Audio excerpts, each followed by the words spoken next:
일본이 가라앉는다. 도쿄 한복판에 생긴 거대한 균열, 그리고 매일 밤 들려오는 불길한 지진, 난카이 대지진의 공포가 일본 전역을 뒤덮고 있습니다. 그 혼란 속 외교관 출신 한 가정에서 평생 숨겨온 충격적인 가문의 비밀이 드러났습니다. 할아버지의 서재에서 발견된 오래된 사진 한 장, 그리고 거기에 적힌 한글 메시지. 17세 소녀는 운명처럼 찾아온 한국행을 선택합니다. 평생 한국을 무시하고 비하해온 할아버지에게 17세 소녀가 정면으로 맞섭니다. 늘 순종적이던 손녀가 이토록 변한 이유는 무엇일까요? 한국에서 그녀가 마주한 충격적인 진실은 과연 무엇이었을까요? 지금부터 그 특별한 이야기가 시작됩니다. 잠깐만요.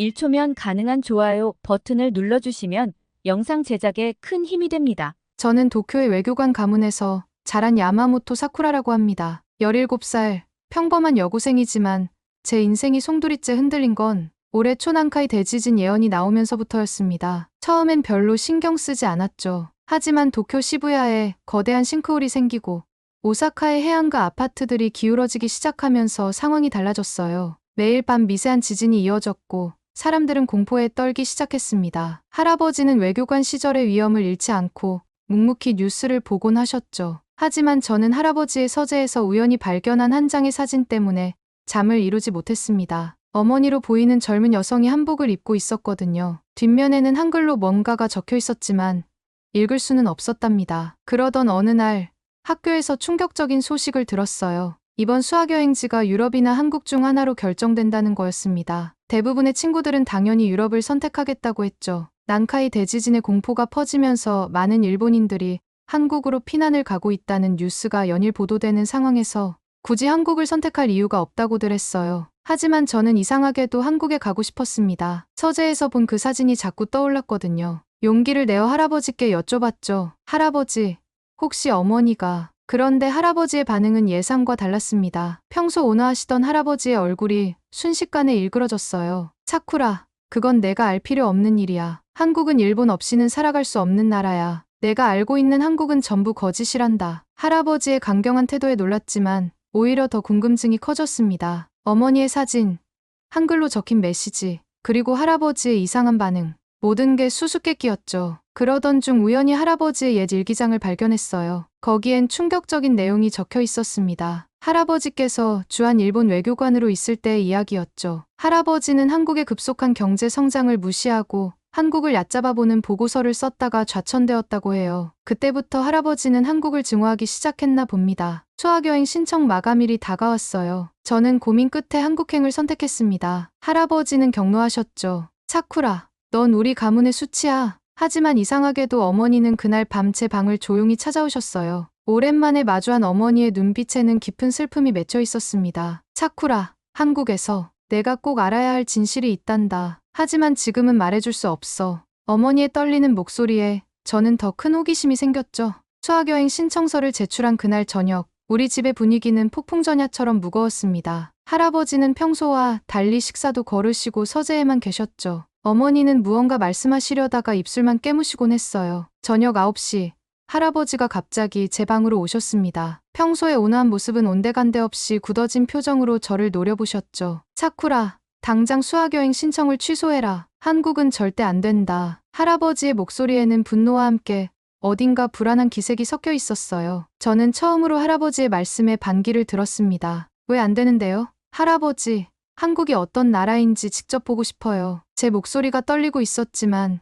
그래도 끝까지 말을 이었죠. 할아버지의 얼굴이 순간 일그러졌습니다. 내가 뭘 안다고. 한국은 일본 없이는 살아남을 수 없는 나라야. 우리가 그들을 도와주지 않았다면 지금쯤 어떻게 됐을지 알기나 해. 할아버지의 음성이 점점 높아졌어요. 그 순간 가슴 한켠이 묘하게 불편해졌습니다. 할아버지의 말씀이 전혀 설득력 있게 들리지 않았죠. 할아버지, 그건 옛날 얘기잖아요. 지금 한국은 달라졌다고 해요. 제 친구들은 한국 드라마도 보고 케이팝도 좋아하고. 제 말이 채 끝나기도 전에 할아버지가 책상을 내리치셨습니다. 드라마? 케이팝? 그런 게 뭐가 중요하냐? 넌 야마모토 가문의 자존심도 모르는구나. 내가 외교관으로 있을 때 얼마나 많은 굴욕을 당했는지. 할아버지의 목소리가 흔들렸어요. 처음 보는 모습이었죠. 그때 조용히 방문이 열렸습니다. 어머니였어요. 아버님, 사쿠라가 한번 가보는 것도 좋지 않을까요? 어머니의 목소리는 여느 때처럼 나지막했지만 단단한 의지가 느껴졌습니다. 할아버지는 어머니를 향해 날카로운 시선을 던지셨어요. 할아버지 시선에 어머니의 어깨가 살짝 떨렸지만 이내 고개를 들고 할아버지를 바라보셨죠. 아버님, 세상이 많이 변했어요. 사쿠라도 이제 자신의 눈으로 직접 보고 판단할 나이가 됐습니다. 어머니의 목소리에는 평소에는 없던 단호함이 있었어요. 할아버지는 한동안 아무 말씀도 않으셨습니다. 그러다 갑자기 서재로 가셔서 낡은 앨범을 가지고 오셨어요. 이걸 봐라. 이게 내가 한국에서 겪은 현실이다. 앨범을 펼치자 80년대 한국의 모습들이 나왔습니다. 허름한 거리, 낡은 건물들, 시위하는 사람들. 지금도 똑같을 거다. 한국은 변한 게 없어. 할아버지의 목소리는 단호했지만 어딘가 현실을 부정하려는 듯한 느낌이 들었어요. 저는 용기를 내어 말했습니다. 할아버지, 그건 40년 전 사진이잖아요. 제가 직접 가서 확인하고 싶어요. 정말 할아버지 말씀대로라면 그때 인정할게요. 긴 침묵이 이어졌습니다. 할아버지는 한숨을 깊게 내쉬더니 방을 나가셨어요. 문이 닫히는 소리가 유난히 크게 들렸죠. 어머니는 저를 물끄러미 바라보시다가 등을 토닥여 주셨습니다. 사쿠라, 내 선택을 믿어. 그 말씀에 담긴 깊은 의미를 그때는 알지 못했죠. 그렇게 제 한국행이 결정됐습니다. 할아버지는 끝내 승낙하지 않으셨지만 더 이상 반대하지는 않으셨어요. 대신 식사 시간에도 말씀을 안 하시고 절 마주치지 않으려 하셨죠. 출발하는 날 아침, 할아버지는 여전히 서재에 계셨습니다. 떠나기 전 인사를 드리려 갔지만 문은 굳게 닫혀 있었어요. 그때는 몰랐습니다. 제가 한국에서 마주하게 될 진실이 할아버지의 이런 태도와 깊은 관련이 있다는 것을요. 저는 아직도 그날의 광경을 잊을 수 없습니다. 인천국제공항에 첫 발을 내딛는 순간부터 모든 것이 할아버지의 말씀과는 달랐거든요. 출발 전 할아버지가 보여주셨던 80년대 한국의 흑백 사진들은 어디에도 없었습니다. 대신 미래적인 디자인의 공항이 저를 맞이했죠. 천장까지 뻗어있는 유리창을 통해 쏟아지는 햇살, 반짝이는 대리석 바닥, 그리고 곳곳에서 승객들을 안내하는 로봇들까지. 저도 모르게 우와 라는 탄성이 나왔어요. 옆에서 이토 선생님이 빙그레 웃으시며 말씀하셨죠. 일본의 나리타 공항보다 더 현대적이지 않니? 수속을 마치고 공항철도를 탔습니다. 열차 안은 깔끔했고 의자는 넓고 편안했어요. 창밖으로 보이는 풍경이 점점 도심으로 바뀌면서 제 눈은 점점 더 커져갔습니다. 끝없이 이어지는 고층 빌딩들, 정돈된 도로, 곳곳에 있는 공원들. 친구 미카가 제 옆에서 속삭였어요. 사쿠라, 이거 정말 한국이 맞아? 우리 할아버지가 말씀하신 것과 너무 다른데. 저도 같은 생각이었습니다. 머릿속이 혼란스러웠죠. 서울역에 도착해서 더 큰 충격을 받았어요. 하나의 교통카드로 지하철, 버스는 물론 택시까지 이용할 수 있다는 설명을 들었거든요. 일본에서는 각각 다른 카드를 써야 하는데 말이에요. 호텔로 가는 길에 창밖으로 본 서울의 모습은 마치 미래도시 같았습니다. 거리 곳곳에 설치된 대형 디지털 광고판, 전기버스들, 그리고 도로변에 줄지어 서 있는 전기차 충전소들. 할아버지가 보여주신 사진 속 허름한 거리의 모습은 찾아볼 수 없었어요. 호텔에 도착하자마자 저는 스마트폰을 꺼내 인터넷을 켰습니다. 와이파이 속도가 믿기지 않을 정도로 빨랐어. 지하철에서도 거리에서도 끊김없이 빠른 속도를 유지했죠. 일본에서는 상상도 못할 일이었습니다. 저녁 식사 시간, 학생들 사이에서 수군거림이 이어졌어요. 이게 정말 한국이야? 우리가 배운 것과 너무 다른데. 일본보다 더 발전한 것 같아. 그때 갑자기 옆자리에서 날카로운 목소리가 들렸습니다. 뭘 그렇게 놀라워해? 이런 거 다 겉모습이야. 실제로는 전혀 다를 거라고. 이토 다케시였어요. 평소에도 한국에 대해 적대적이었던 친구죠. 하지만 이번에는 제가 참지 않았습니다. 다케시, 내 말이 맞을 수도 있어. 하지만 우리 눈으로 직접 보고 판단하는 게 좋지 않을까? 제 목소리가 떨렸지만 더 이상 편견에 휘둘리고 싶지는 않았습니다. 첫날 밤, 호텔 창문 너머로 반짝이는 서울의 야경을 바라보며 생각에 잠겼습니다. 할아버지는 왜 이런 한국의 모습을 인정하지 않으시는 건지, 어머니는 왜 그동안 아무 말씀도 하지 않으셨는지 의문만 쌓여갔습니다. 그날 밤, 잠자리에 들기 전 어머니께 문자를 보냈어요. 엄마, 서울이 너무 아름다워요. 할아버지가 보여주신 것과는 완전히 달라요. 한참을 기다렸지만 답장은 오지 않았습니다. 대신 창밖으로 들리는 도시의 소음과 멀리서 들려오는 한국 노래 소리가 저를 감싸 안았죠. 내일 서대문영무소 방문을 앞두고 있었지만 그저 또 하나의 평범한 관광 코스라고만 생각했습니다. 그곳에서 제 인생을 뒤흔들 진실과 마주하게 될 거라고는 상상조차 못했으니까요. 저는 그날 아침 서대문영무소로 향하는 버스 안에서 그저 평범한 관광지 방문이라고만 생각했습니다. 일제강점기의 감옥이라는 설명을 들었지만 그저 오래된 건물 하나겠거니 했죠. 하지만 서대문형무소의 철문을 지나는 순간 이상한 기운이 온몸을 감쌌습니다. 높은 담장과 녹슨 철창, 그리고 음산한 분위기가 가득한 복도는 마치 80년 전 그날에 멈춰 있는 것 같았죠. 가이드 선생님을 따라 지하 고문실로 내려갔습니다. 좁은 계단을 따라 내려가면서도 가슴이 점점 답답해졌어요. 지하실에는 고문 도구들이 전시되어 있었는데 그것들을 보는 순간 숨이 막혔습니다. 물고문대, 전기고문 도구, 그리고 손톱을 뽑는 도구까지. 이곳에서 수많은 독립운동가들이 고문을 당했습니다. 가이드 선생님의 설명이 계속될수록 제 다리는 후들거렸습니다. 감방 앞에 섰을 때는 온몸이 얼어붙는 것 같았어요. 이곳이 유관순 열사가 수감되었던 곳입니다. 18세의 나이로 이곳에서 고문을 받다가 순국하셨죠. 그 말을 듣는 순간 제 심장이 멎는 것 같았습니다. 18세라니 저보다 단 한 살 많았을 뿐인데 제 또래의 소녀가 이런 끔찍한 고통을 겪었다는 사실이 믿기지 않았습니다. 유관순 열사의 사진을 보는 순간 제 눈에서 눈물이 흘러내렸죠. 교복을 입은 그녀의 모습은 마치 우리 반 친구들같이 평범했습니다. 유관순 열사는 끝까지 대한독립 만세를 외쳤습니다. 온갖 고문에도 굴하지 않고 끝까지 신념을 지켰죠. 가이드 선생님의 목소리가 떨렸습니다. 저는 그만 주저앉고 말았어요. 옆에 있던 미카도 울고 있었습니다. 다케시마저도 고개를 숙이고 있었죠. 우리는 이런 역사를 단 한 번도 배운 적이 없었습니다. 일본 교과서에는 이런 내용이 전혀 없었죠. 그때 문득 할아버지의 말씀이 떠올랐습니다. 한국은 일본 없이는 살아남을 수 없는 나라야. 그 말이 얼마나 잔인한 거짓말이었는지 이제야 알겠더군요. 가이드 선생님의 설명을 들으며 할아버지의 말씀이 가슴을 파고들었습니다. 한국은 일본 없이는 살아남을 수 없는 나라야. 그 오만했던 말이 이곳에서는 얼마나 공허하게 들리던지요. 오히려 부끄러움이 제 얼굴을 붉게 물들였습니다. 차가운 감옥 담장을 손으로 만지며 걸었습니다. 거친 벽돌 표면이 제 손끝을 찔렀죠. 일본 학교에서는 이런 역사를 전혀 가르치지 않았습니다. 할아버지도, 선생님들도, 교과서도 모두 침묵했죠. 수십 년간 이어진 침묵 속에 진실은 묻혀왔던 겁니다. 호텔로 돌아온 저는 창가에 한참 동안 서 있었습니다. 밤하늘에 떠있는 달이 마치 서대문형무소의 철창처럼 보였어요. 18살 유관순 열사의 모습이 자꾸만 떠올랐습니다. 제가 매일 입는 교복처럼 평범한 옷을 입고 저처럼 꿈 많던 소녀였을 그녀를 생각하니 가슴이 무너져 내렸죠. 저녁 식사 시간 편의점에서 도시락을 사들고 호텔 근처 공원으로 향했습니다. 서대문형무소에서 본 충격적인 광경을 혼자만의 시간을 가지며 정리하고 싶었거든요. 벤치에 앉아 도시락을 먹으려는 순간 익숙한 목소리가 들렸습니다. 역시 여기 있었네.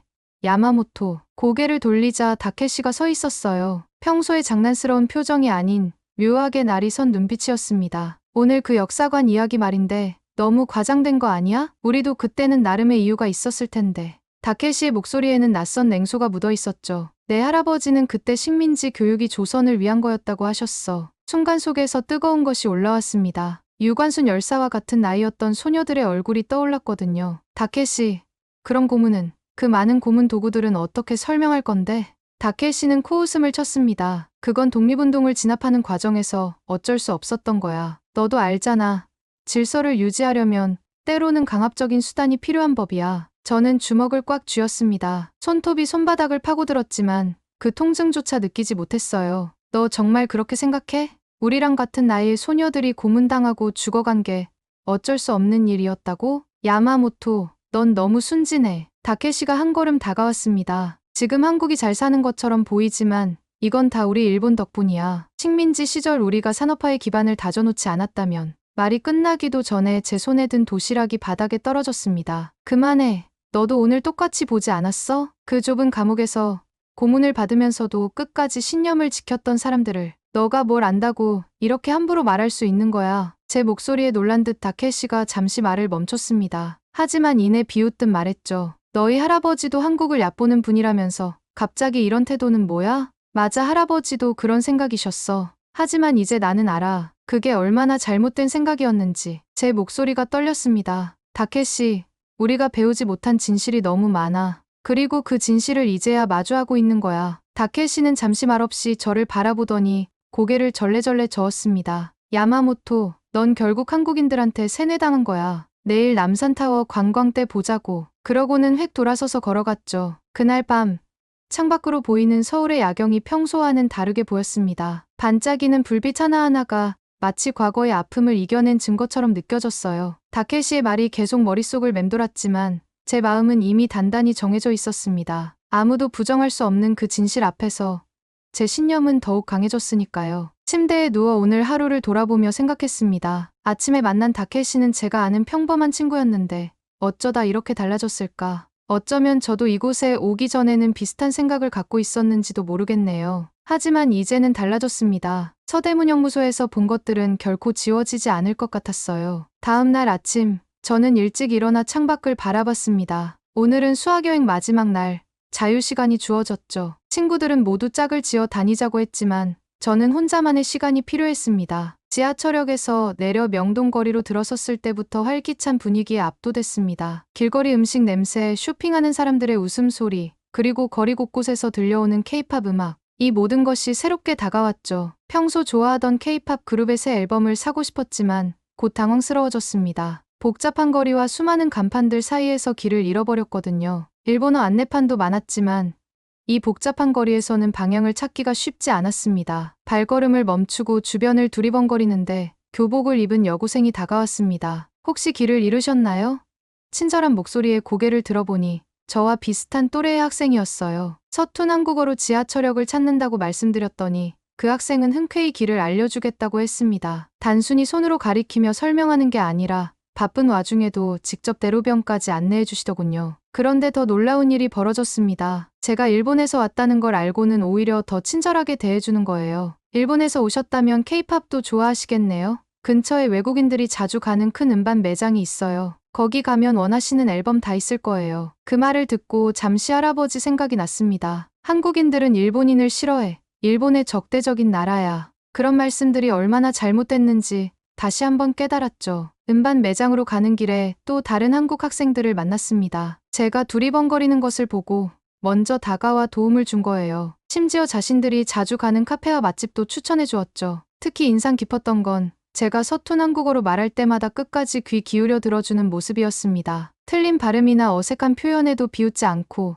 오히려 한국어 정말 잘하시네요 라며 격려해 주었죠. 마침내 음반 매장을 찾아 들어갔을 때도 놀라움의 연속이었습니다. 직원분들은 영어와 일본어로 친절하게 응대해 주셨고 심지어 일본 관광객들을 위한 특별 코너까지 마련되어 있었어요. 원하는 앨범을 고르는 동안에도 직원분이 계속 도와주셨습니다. 이 앨범에는 일본어 가사가 포함되어 있어요. 이건 한정판인데 일본에서는 구하기 어려운 버전이에요. 라며 상세히 설명해 주시더군요. 매장을 나와 거리를 걷다가 문득 깨달았습니다. 이런 게 진정한 국제 교류가 아닐까? 정치나 역사의 무거운 그림자를 넘어 사람과 사람이 마음으로 만나는 것. 호텔로 돌아오는 길, 손에 든 케이팝 앨범을 바라보며 생각했습니다. 이제 저는 진짜 한국을 보았어요. 교과서나 뉴스에서는 결코 배울 수 없었던 사람과 사람 사이의 진정한 마음을. 이날의 경험은 제게 큰 깨달음을 주었습니다. 역사의 아픔을 극복하고 더 넓은 마음으로 성장한 한국, 그리고 그 속에서 만난 따뜻한 사람들. 이것이야말로 제가 일본에 돌아가서 전해야 할 진짜 한국의 모습이었습니다. 특히 젊은 세대들의 열린 마음이 인상적이었어요. 그들에게는 과거의 편견이나 적대감이 전혀 보이지 않았습니다. 오히려 서로의 문화를 이해하고 즐기며 새로운 미래를 만들어가고 있었죠. 이제 저는 알았습니다. 할아버지의 고정관념은 40년 전에 멈춰버린 것이었다는 걸. 현재의 한국은 그때와는 전혀 다른, 더욱 성숙하고 발전된 나라라는 것을. 그리고 무엇보다 진정한 변화는 서로를 이해하려는 작은 친절에서 시작된다는 것을요. 일본으로 돌아온 다음 날, 저는 할아버지의 서재 앞에 서 있었습니다. 평소라면 감히 들어가지 못했을 곳이지만 이번만큼은 달랐어요. 제가 직접 본 한국의 모습을 할아버지께 전해드려야 했거든요. 할아버지, 잠시 이야기 나누고 싶어요. 조심스럽게 문을 두드렸습니다. 할아버지는 평소처럼 책상 앞에 앉아 신문을 보고 계셨죠. 사쿠라, 한국은 어땠니? 할아버지의 목소리는 여전히 차가웠습니다. 하지만 저는 더 이상 주저하지 않았어요. 할아버지께서 보여주신 사진 속 한국과는 전혀 달랐어요. 제가 본 한국은 놀라울 정도로 발전했고 사람들은 무척 친절했습니다. 제 목소리가 떨렸지만 계속 이어갔어요. 서대문형무소에서 본 역사는 정말 가슴 아팠어요. 하지만 그들은 그 아픔을 극복하고 더 나은 미래를 만들어가고 있었어요. 명동에서 만난 한국 학생들은 저를 친구처럼 대해주었고 그건 겉모습일 뿐이야. 할아버지가 갑자기 신문을 내려놓으셨습니다. 넌 아무것도 몰라. 내가 외교관으로 있을 때의 일을 내가 어떻게 알겠어? 하지만 할아버지,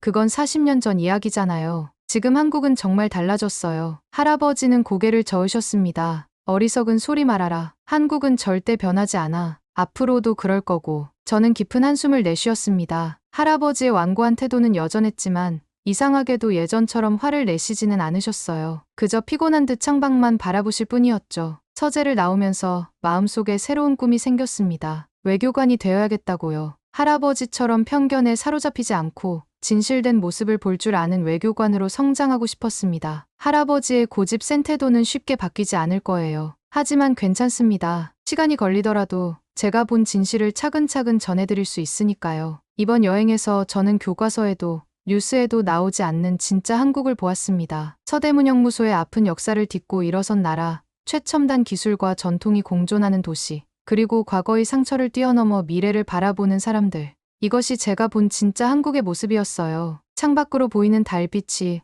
어쩐지 서울의 밤거리를 떠올리게 했습니다. 이제 제 마음속에는 새로운 꿈이 자라고 있어요. 한국과 일본, 양국의 진정한 이해와 화해를 위해 제가 할 수 있는 일을 찾고 싶습니다. 오늘 사연 잘 들으셨나요? 한국의 발전된 모습과 성숙한 시민의식이 젊은 세대의 편견을 어떻게 바꿀 수 있는지 다시 한번 알게 되었습니다. 오늘 사연에 대한 여러분의 생각을 댓글로 남겨주세요. 감동뭉클에서는 여러분의 소중한 마음을 모아 사연 주인공들에게 전해드리고 있습니다. 여러분 주변에 감동적이거나 재미있는 실제 사연들을 제보받고 있으니 언제든 저희 공식 메일로 제보해주세요. 오늘 들려드린 사연에 공감하셨다면 구독과 좋아요 눌러주시고 주변 분들과도 공유해주세요. 여러분의 작은 관심과 응원이 더욱 좋은 콘텐츠를 만드는데 큰 힘이 됩니다. 오늘도 여러분의 하루의 작은 즐거움이라도 되었기를 바라며 지금까지 감동뭉클이었습니다. 끝까지 시청해주셔서 감사합니다. 다음에 더 감동적인 사연으로 찾아뵙겠습니다.